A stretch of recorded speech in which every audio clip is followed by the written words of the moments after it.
Halo semuanya, jumpa lagi. Kali ini saya akan mau sharing bagi teman-teman yang mau memulai bisnis jualan online di tahun 2022 ini, ya supaya teman-teman juga bisa mendapatkan penghasilan setiap hari dari rumah dengan mudah, ya dan gampang sekali.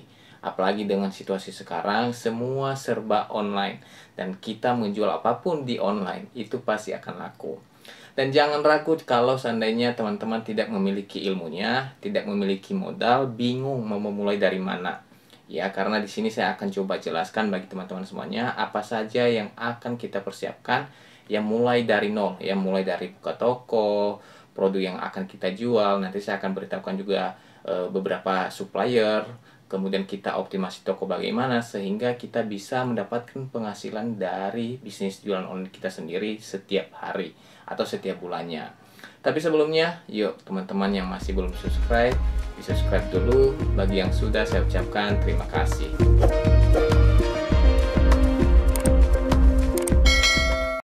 Di sini saya akan coba jelaskan ya berdasarkan pengalaman saya sendiri dan praktek langsung, ya bukan teori. Karena banyak yang bilang kalau kita memulai bisnis jualan online kita harus membutuhkan modal awal. Terus kita harus menentukan dulu ide bisnisnya seperti apa, model bisnisnya seperti apa, terus market kita bagaimana, terus kita harus melakukan riset pasar terlebih dahulu, dan masih banyak strategi lain yang harus kita lakukan di awal. Ya belum lagi kalau kita harus mencari semua masalah yang ada di sekitar kita, ya sebagai solusi dan peluang untuk kita bisa berhasil dalam jualan online. Saya tahu itu memang penting, ya tetapi bagi pemula, ya tidak butuh itu terlebih dahulu. Kalau kita sibuk hanya untuk mencari tahu itu semua, mikirnya juga lama, ya nanti ketinggalan. Kita akan didahului oleh orang lain yang memang sudah memulainya. Karena dalam prosesnya sebenarnya kita bakal tahu sendiri. Ya bahkan ide yang paling bagus, strategi yang bisa berhasil, itu akan muncul dengan sendirinya berdasarkan pengalaman dan memang ilmunya kita sudah dapat. Jadi kita singkirkan dulu yang memikirkan market kita seperti apa, persaingannya seperti apa, produknya seperti apa, strateginya seperti apa. Kayak bagaimana kalau seandainya produknya tidak laku, karena kita tidak akan memulai-mulai nantinya. Ya yang penting di sini kita harus ya mau dulu, mau ada niat, keinginan, dan kita harus mau melakukannya. Nah, sebelum saya jelaskan tahap demi tahap yang harus kita lakukan seperti apa, ya sebagai pemula, maka saya akan beritahukan dulu ada 3 sistem dalam jualan online yang memang teman-teman bisa pilih, bisa sesuaikan dengan kondisi kalian masing-masing. Nah, yang pertama yaitu jika ya kita memiliki modal, kita memiliki ilmunya, terus kita memiliki juga ide bisa meng-create sebuah produk, itu lebih bagus kita memulai sebagai supplier. Itu akan lebih bagus kalau memang kita memiliki itu semua.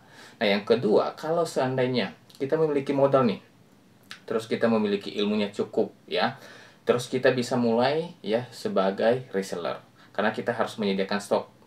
Karena kalau kita tidak memiliki modal, tidak memiliki ilmunya, percuma ya kita punya stok barang tapi tidak laku. Yang ada adalah kerugian. Nah, yang ketiga yaitu kalau seandainya kita tidak memiliki semuanya, ya modal tidak punya, ide produknya juga tidak punya, ilmu jualannya juga masih pas-pasan, maka akan lebih baik kalau kita melakukan sebagai dropshipper. Ya modal HP saja itu sudah cukup, dan kita bisa mulai jualan, kita mulai bisa promosikan produk di toko online kita, sehingga kita bisa mendapatkan penghasilan. Dan yang mengurus semua produk pengiriman itu adalah supplier kita sendiri kalau sebagai dropshipper. Dan saya lebih prefer kalian ya memulai sebagai dropshipper dulu. Kalau nanti sudah berhasil, setiap hari sudah ada penghasilan, baru kita bisa naikkan levelnya yang menjadi reseller, kemudian bisa langsung menjadi supplier. Ya karena dari sisi pengalaman sudah ada, modal juga sudah punya, ilmu jualan sudah dapat, ya toko lain juga tentu sudah bagus nilainya, reputasi tokonya juga sudah bagus, sehingga ketika menjadi supplier sudah tahu apa yang akan dilakukan. Dan besar kemungkinan 90% akan berhasil. Ya, produk yang akan kita jual itu pasti akan berhasil. Bahkan kita bisa meng-hire orang banyak ya sebagai dropshipper juga di toko kita, sebagai reseller juga di toko kita, kalau memang kita bisa melakukan itu semua. Tapi kan ini masih awal, maka kita butuh proses. Nah, sekarang saya akan mau beritahukan semua langkah-langkah awalnya mulai dari nol ya terutama teman-teman yang memang tidak memiliki modal apa-apa tapi mau mendapatkan penghasilan setiap hari dari rumah atau setiap bulannya. Yang pertama yang harus dilakukan dan kita persiapkan yaitu toko online kita terlebih dahulu. Jadi silakan teman-teman buatkan toko mulai sekarang ya, di toko marketplace seperti Tokopedia, di Shopee, di Bukalapak, di Lazada, dan marketplace lainnya. Silakan buat toko terlebih dahulu, setelah itu baru kita masuk ke produk yang akan kita jual. Nah, kalau seandainya teman-teman tidak tahu bagaimana cara membuat toko di setiap marketplace, mungkin teman-teman boleh request di kolom komentar, nanti saya akan coba buatkan tutorialnya. Yang kedua sekarang supplier.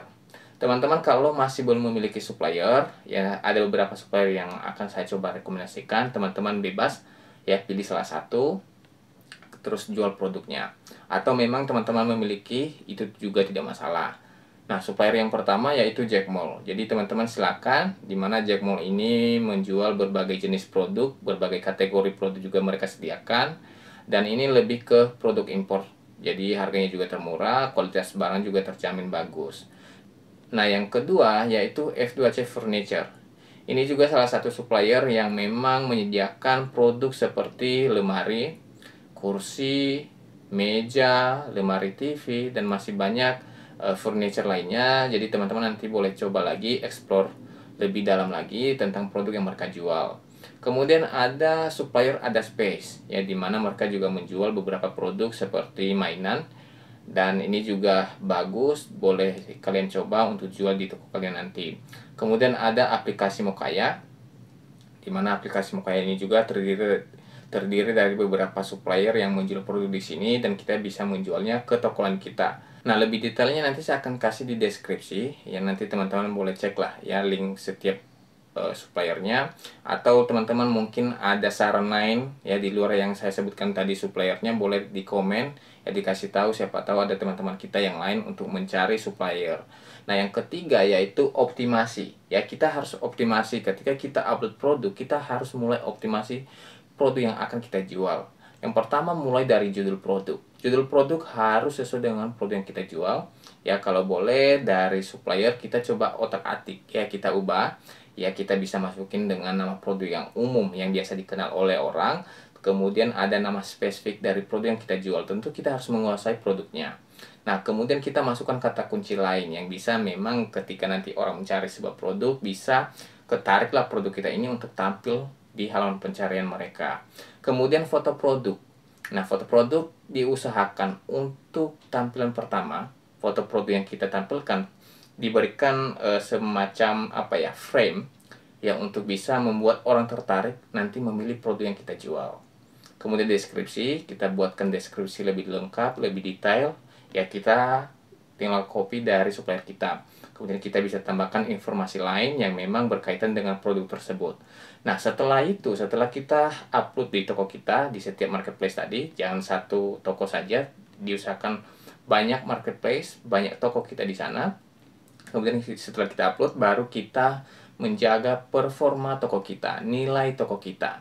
Jadi toko baru juga dinilai ya, tidak hanya toko yang memang sudah mendapatkan penjualan itu yang akan dinilai, enggak. Semua toko memang dinilai, tidak hanya dari berdasarkan penjualan atau berdasarkan orderan yang masuk di toko kita baru kita mendapatkan nilai, enggak. Ya, kita juga bisa mendapatkan nilai ketika kita tidak aktif. Bahkan di setiap marketplace, kalau seandainya 3 bulan tidak aktif tokonya, itu bakal ditutup otomatis. Oleh karena itu, kita tetap jaga aktif. Kemudian kalau ada calon customer yang menanyakan tentang produk, kita balas dengan cepat. Kita kasih pelayanan yang bagus, sehingga kita mendapatkan performa toko yang bagus. Sehingga nanti dengan sendirinya sistem marketplace di mana kita berjualan, apakah itu di Shopee, apakah itu di Tokopedia, di Lazada, atau di Bukalapak, merekomendasikan produk yang kita jual karena dia menilai toko kita itu bagus. Kita serius mengurusnya. Ya, karena yang mereka juga jaga adalah kepercayaan terhadap nama brand mereka sendiri, apakah itu Tokopedia, apakah itu Shopee. Oleh karena itu kita harus menjaganya ya, supaya lebih mudah untuk mendapatkan penjualan. Nah, saya disclaimer dulu ya, jika memang mau memulai bisnis online yang saat ini memang sangatlah mudah, tetapi tidak boleh meremehkan ya. Kita tetap belajar, kita harus fokus, dan kita harus komitmen ya dalam mengembangkannya. Jangan setelah kita jualan 1 bulan kita tidak mendapatkan orderan ya tidak mendapatkan penjualan, kita berhenti.